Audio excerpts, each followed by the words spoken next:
नमस्कार, मैं हूं शिवम। 21 अगस्त की बात है। बीजेपी के वरिष्ठ नेता और देश के गृह मंत्री अमित शाह भोपाल के दौरे पर गए थे और इस कार्यक्रम में उन्होंने बीजेपी के जीत का दावा किया। इस दौरान शिवराज सरकार का रिपोर्ट कार्ड भी उन्होंने पेश किया और इसके बाद इसी आयोजन के दौरान उन्होंने एक ऐसी बात कह दी जिससे सभी के कान खड़े हो गए, तमाम कयासबाजी शुरू हो गई।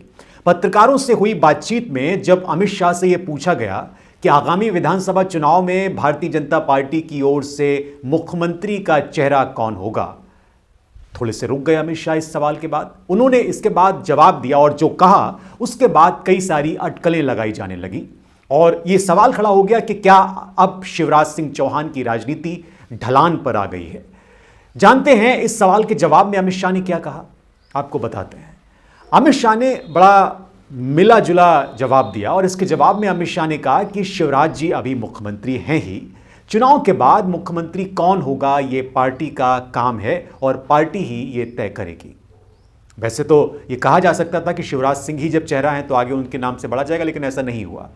ये संकेत मिलने शुरू हो गए कि भारतीय जनता पार्टी के अब तक के सबसे लंबे समय तक मुख्यमंत्री रहने वाले शिवराज सिंह चौहान का विकल्प पार्टी ढूंढने लगी है। बात सिर्फ अमित शाह की नहीं है कि उन्होंने ऐसा कहा हो। इसके बाद 25 सितंबर को प्रधानमंत्री नरेंद्र मोदी भोपाल में एक कार्यकर्ता महाकुंभ में शामिल होने के लिए पहुंचे हुए थे। बड़ा वीआईपी इंतजाम किया गया था, जम्बूरी मैदान में एक कार्यक्रम आयोजित किया गया था। इस दौरान मोदी ने 40 मिनट का भाषण दिया करीब, और उन्होंने न तो इस दौरान शिवराज सिंह चौहान का जिक्र किया, उनका नाम लिया, और न ही मध्य प्रदेश सरकार की महत्वाकांक्षी योजनाओं का उन्होंने जिक्र किया। आप अंदाजा लगा सकते हैं कि मोदी के दिमाग में उस समय क्या चल रहा होगा। मोदी भोपाल से दिल्ली वापस लौटे और उसी दिन शाम को भारतीय जनता पार्टी ने मध्य प्रदेश विधानसभा चुनाव के लिए अपने 39 उम्मीदवारों की दूसरी सूची जारी कर दी। यह सूची इसलिए हैरान करने वाली थी क्योंकि इसमें 3 केंद्रीय मंत्रियों के अलावा 4 सांसदों के भी नाम शामिल थे। इसके साथ ही प्रदेश के एक और कद्दावर नेता और भारतीय जनता पार्टी के महासचिव कैलाश विजयवर्गीय का नाम भी इसमें शामिल था। तो लोगों ने इसके बाद कई कयास लगाए और तीनों केंद्रीय मंत्री, जिसमें नरेंद्र सिंह तोमर शामिल हैं, फग्गन सिंह कुलस्ते शामिल हैं, प्रहलाद सिंह पटेल और पार्टी महासचिव कैलाश विजयवर्गीय शामिल हैं, इनको टिकट दिया गया और कहा गया कि ये सभी जो राजनीतिक कद के तौर पर देखें तो शिवराज के समकक्षी हैं। किसी जमाने में उनका नाम भी प्रदेश के मुख्यमंत्री की दौड़ में गिना जाता रहा है, यानी जो मैंने 4 नाम आपको बताए। इसके कई कारण भी बताए गए हैं। लोग कह रहे हैं कि सबसे महत्वपूर्ण कारण यह है कि पिछला जो विधानसभा चुनाव हुआ था मध्य प्रदेश में, उस चुनाव में शिवराज सिंह चौहान लीडरशिप के रोल में थे और उनके नेतृत्व में यह लड़ा गया, लेकिन भारतीय जनता पार्टी ये चुनाव हार गई। इसकी एक सच्चाई यह भी है कि मध्य प्रदेश में भारतीय जनता पार्टी को इस वक्त मुश्किल हालातों का सामना करना पड़ रहा है। उसके सभी दांव फेल हो रहे हैं और जमीन पर उसके माफिक माहौल नजर नहीं आ रहा। चौतरफा नाराजगी है, एंटी इनकम्बेंसी है। 2018 का जनादेश शिवराज सिंह चौहान के पक्ष में नहीं था, उनके साथ नहीं था, और इस बार भी सत्ता विरोधी लहर पिछली बार की तुलना में, यानी 18 की तुलना में ज्यादा दिखाई दे रही है। और ऐसे में बीजेपी के टॉप लीडरशिप का रुख अपने जनाधार को बचाने के लिए ही अपनाया गया है और वो ये चाह रहे हैं कि ये जनाधार बचा रहे। भारतीय जनता पार्टी के हलकों में भी इसको लेकर काफी सुगबुगाहट दिख रही है, क्योंकि शिवराज सिंह चौहान के करीबी माने जाने वाले उनके मंत्रिमंडल के कई उनके साथी या विधायक भी इस वक्त आशंकित हैं कि कहीं उनका टिकट न कट जाए। वो भी बड़े हैरान परेशान हैं और ऐसे प्रयोग भारतीय जनता पार्टी गुजरात में कर चुकी है, इसके अलावा दूसरे राज्यों में भी कर चुकी है। दूसरे विधानसभा चुनावों में भी वो ऐसे प्रयोग करती रही है।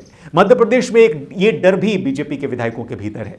वैसे भारतीय जनता पार्टी का ये कहना है कि जिन 79 सीटों के उम्मीदवारों की घोषणा उसने की है, उसमें 77 सीटों पर पिछले विधानसभा के चुनावों में कांग्रेस के विधायक चुनकर आए थे और कई ऐसी सीटें हैं जिन्हें भाजपा के लिए जीतना बड़ी चुनौती है और इन सीटों के गणित को समझकर बीजेपी ने ऐसा किया है। संगठन ने यह फैसला इसलिए भी किया है ताकि वो इन 77 सीटों में से आधी भी जीतने में कामयाब हो जाए, तो ये उसके लिए बड़ी बात है। और यही कारण है कि पार्टी के दिग्गजों को मैदान में उतारा जा रहा है इन अलग अलग सीटों पर।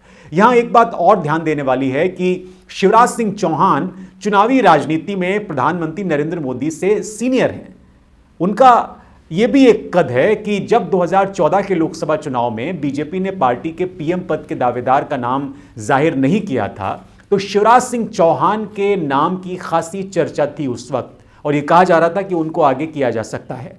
उनके बाद छत्तीसगढ़ के उस वक्त के जो मुख्यमंत्री थे भारतीय जनता पार्टी के, रमन सिंह, उनका नाम चल रहा था, और तीसरे नंबर पर तत्कालीन मुख्यमंत्री नरेंद्र मोदी का नाम था, जो गुजरात से थे, जो भाजपा के सबसे ज्यादा लंबे कार्यकाल वाले मुख्यमंत्री थे उस वक्त। शिवराज सिंह चौहान 1990 में विधायक बन गए थे, जबकि लगभग 11 साल बाद 2001 में नरेंद्र मोदी पहली बार विधानसभा पहुंचे।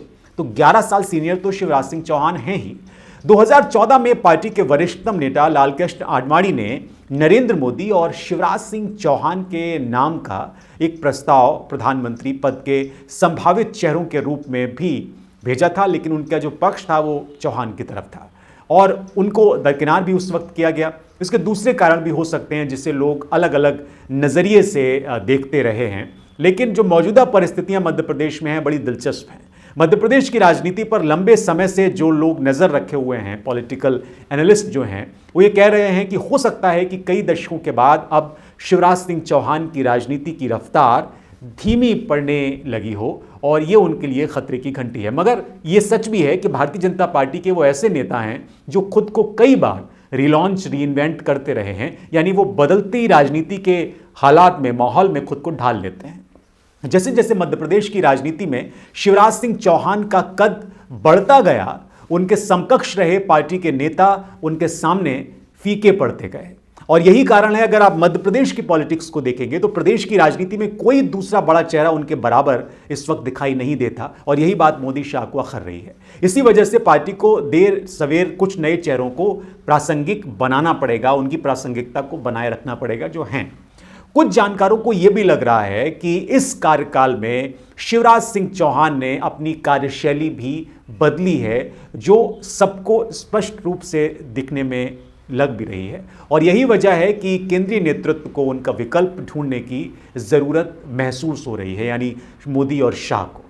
कई लोग ये भी मान रहे हैं, जो मध्य प्रदेश की ज़मीनी राजनीति को समझते हैं, कि पिछला जनादेश चूंकि शिवराज सिंह चौहान के साथ नहीं था, तो इन दोनों नेताओं को मौका मिल गया, टॉप लीडरशिप को मौका मिल गया, और इसकी वजह से वो अब शिवराज सिंह चौहान के पैर कतरने की या पर कतरने की कोशिश कर रहे हैं, और जो सत्ता विरोधी लहर है उसको कम करने की कोशिश कर रहे हैं। अब भाजपा में सबको अपनी अपनी चिंता है, सब खुद की लड़ाई लड़ रहे हैं, और इसलिए अब उनकी पॉलिटिक्स में काफ़ी अंतर दिखने लगा, यानी शिवराज सिंह चौहान की पॉलिटिक्स में। पहले टीम वर्क उनका दिखता था, अब गुट दिखते हैं। इसलिए ये होना ही था जो हो रहा है मध्य प्रदेश में बीजेपी के भीतर। पार्टी के टॉप लीडरशिप को ये संदेश मिलने लगा है कि मध्य प्रदेश में बहुत कुछ गड़बड़ है, और जब से ये पता चला सरकार ने यात्राएं निकालनी शुरू कर दी। पहले विकास यात्रा निकाली गई, आपको देख पता होगा कितनी उसकी तारीफ हुई, फिर जन आशीर्वाद यात्रा निकाली गई, लेकिन इन यात्राओं का उतना असर ग्राउंड लेवल पे नहीं दिखा, ग्राउंड जीरो पर नहीं दिखा। इन यात्राओं को बाद में बंद भी करना पड़ा, और इसका कारण है कि लोग उन्हीं चेहरों को देख देख कर अब ऊब चुके हैं, परेशान हो चुके हैं। इसी को सत्ता विरोधी लहर शायद कहा जाता है, जिससे उबरने के लिए बीजेपी ने मंत्रियों और सांसदों को मैदान में उतारने का निर्णय लिया है। शिवराज सिंह चौहान की डगर अब बहुत कठिन है, वो कहते हैं ना कि बड़ी कठिन है डगर पनघट की, और कोई ताज्जुब नहीं होगा कि अगर इस बार उनको पार्टी चुनाव भी न लड़ने दी, ये सलाह उनको दी जाए। शिवराज सिंह चौहान के बारे में ये कहा जाता है कि वो मध्य प्रदेश की राजनीति में बहुत भाग्यशाली रहे हैं, भाग्य, किस्मत उनके साथ रहा है, क्योंकि उन्होंने वो सब हासिल किया इस प्रदेश में जो बहुत से कई जो दिग्गज नेता हैं वो हासिल नहीं कर पाए। फिर चाहे वो उमा भारती हो, जो न सिर्फ मध्य प्रदेश की मुख्यमंत्री रहीं बल्कि देश की राजनीति में भी भारतीय जनता पार्टी का एक मेन फेस रही हैं। 2003 में उन्होंने भारतीय जनता पार्टी को मध्य प्रदेश में एक ऐतिहासिक जीत दिलाई थी और दिग्विजय सिंह को हराया था, मगर वो अदालती पचड़ों में फंस गई और उनको कुर्सी छोड़नी पड़ी, कुर्सी गंवानी पड़ी। इसके बाद अगर आप बाबूलाल गौड़ को याद करें तो वो मुख्यमंत्री बने, लेकिन वो भी ज़्यादा दिन चल नहीं पाए, लेकिन शिवराज सिंह चल गए। इसके बाद अगर आप देखें तो शिवराज सिंह चौहान के अलावा सुंदरलाल पटवा का जो गुट था उसमें शिवराज सिंह चौहान माने जाते हैं, और 2003 में उनको प्रदेश की कमान मिली, प्रदेश अध्यक्ष बने, और इसके बाद लालकृष्ण आडवाणी और प्रमोद महाजन ने उनको आगे किया, वो उसके बाद सत्ता पर काबिज हुए। तो शिवराज सिंह चौहान ने उसके बाद कभी पीछे मुड़ के नहीं देखा, लेकिन अब पीछे देखा ना हो देखा हो, लेकिन आगे जब वो देखते होंगे तो उनके सामने मुश्किलें विकट दिखाई देती होंगी, क्योंकि अब मोदी और शाह का भरोसा शायद शिवराज सिंह के ऊपर से उठ गया है। और मौजूदा परिस्थितियां जो हैं वो ऐसी हैं कि जिसमें बीजेपी एक चक्रव्यूह में फंसी हुई दिखाई दे रही है मध्य प्रदेश में, जिसमें जो उनका मुख्यमंत्री है वही अब कहीं ना कहीं उनके लिए मुश्किल खड़ी कर रहा है। और ऐसे वक्त में राहुल गांधी या टीम कांग्रेस के सामने एक मौका है कि वो एक और राज्य अपनी झोली में डालें और 24 के लिए अपनी पार्टी को और मजबूत करें। मुझे इजाज़त दीजिए। ज़रूर बताइए कि आपको ये एनालिसिस कैसा लगा। लाइक, शेयर और सब्सक्राइब कीजिए। ब्लंट मीडिया देखते रहिए। बेल आइकन ज़रूर दबाइए। बहुत शुक्रिया।